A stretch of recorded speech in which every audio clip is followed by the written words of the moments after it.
नमस्कार दोस्तों। आप सभी जानते हैं कि हम 26 जनवरी को हर साल गणतंत्र दिवस या रिपब्लिक डे के रूप में सेलिब्रेट करते हैं। मगर क्या आप जानते हैं कि हम ऐसा क्यों करते हैं? अगर नहीं जानते तो आइए आज जान लेते हैं। हमारा भारत देश 15 अगस्त 1947 को आज़ाद हुआ था। यानी 15 अगस्त 1947 से देश चलाने की जिम्मेदारी हमारी थी। अब किसी भी देश को चलाने के लिए नियम और कानून होते हैं। यदि उन नियमों और कानूनों को लिख लिया जाए और एक बुक बना ली जाए तो उस बुक को उस देश का संविधान या कॉन्स्टिट्यूशन कहते हैं। अब भारत को भी एक संविधान की ज़रूरत थी।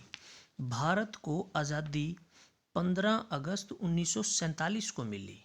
लेकिन हैरानी की बात यह है कि संविधान बनाने की तैयारी तो आज़ादी से लगभग 8 महीने पहले ही 9 दिसंबर 1946 को शुरू हो चुकी थी। यानी भारत को आज़ादी बाद में मिली और जो संविधान बनाने की प्रक्रिया है वो पहले ही शुरू हो गई थी।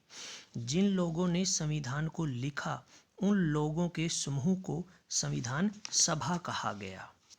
संविधान सभा ने संविधान को तैयार करने में 2 वर्ष 11 महीने और 18 दिन का समय लगाया। यानी भारतीय जो संविधान है वो लगभग 3 वर्ष में लिखा गया है और अंततः 26 नवंबर 1949 को हमारा संविधान बनकर तैयार हो गया। लेकिन इसे 26 नवंबर 1949 को लागू नहीं किया गया बल्कि इसके कुछ नियमों को ही लागू किया गया। फिर 26 जनवरी 1950 यानी संविधान बनने के 2 महीने बाद 26 जनवरी 1950 को संविधान को पूरी तरह से लागू कर दिया गया। तो हमारा जो संविधान है वो पूरी तरह से 26 जनवरी 1950 को ही लागू हुआ था।